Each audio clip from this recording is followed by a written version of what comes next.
बिहार के deputy CM Tarkishore Prasad ने तेजस्वी यादव पर निशाना साधा है। तारकिशोर प्रसाद ने कहा कि सत्ता से बाहर रहने के कारण तेजस्वी का कई कारोबार बंद हो गया है। वह अब सत्ता में वापसी को लेकर बेचैन है, इसलिए वह कुछ भी सरकार के खिलाफ बोल रहे हैं, लेकिन जनता सब कुछ जान रही है। की जरूरत नहीं है, क्योंकि उनके जो कई कारोबार चलते थे सत्ता में रहने के कारण वो सारे बंद हो गए हैं, तो उनको परेशानी हो रही।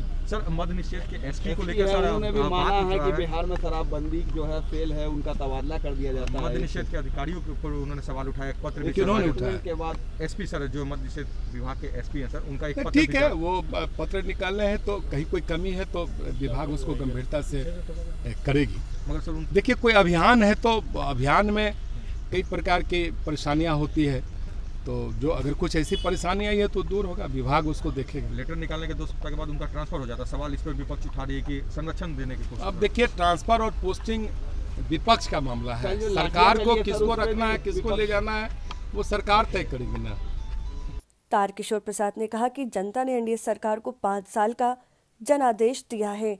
ऐसे में तेजस्वी यादव को बिहार के विकास के लिए सरकार का सहयोग करना चाहिए, लेकिन तेजस्वी का जल बिन मछली वाला हाल हो गया है। वह अब भी एग्जिट पोल के नतीजों से बाहर नहीं निकल पा रहे हैं। वह सत्ता के लिए लालायित हैं। यही कारण है कि एनडीए सरकार के खिलाफ बयान देते रहते हैं, फिर दिल्ली निकल जाते हैं। कैबिनेट विस्तार को लेकर तारकिशोर प्रसाद ने कहा कि बहुत जल्द ही कैबिनेट का विस्तार होगा। अब इंतजार की घड़ियां खत्म हो गई हैं।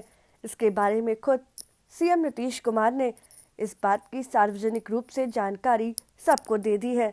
अब कैबिनेट के विस्तार में कोई देरी होने की बात नहीं है।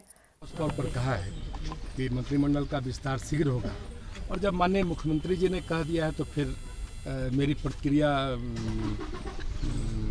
देने का कोई मायने नहीं है, क्योंकि यह माननीय मुख्यमंत्री जी का क्षेत्र है और बहुत स्पष्ट तौर पर उन्होंने कहा, इसलिए खरमास खत्म हो गया। बस मान के चलिए कब होना है। सप्ताह भर सर ये माना जाए कि सप्ताह भर में मंत्रिमंडल का विस्तार है। माननीय मुख्यमंत्री जी ने जल्द कहा है तो आप जानते हैं, माननीय मुख्यमंत्री जी जब कुछ कहते हैं तो फिर। बता दें कि बिहार बीजेपी के प्रदेश अध्यक्ष संजय जायसवाल मंत्रियों की सूची पर मुहर लगाने के लिए दिल्ली 2 दिन पहले गए हैं। सूची फाइनल होते ही कैबिनेट का विस्तार हो जाएगा।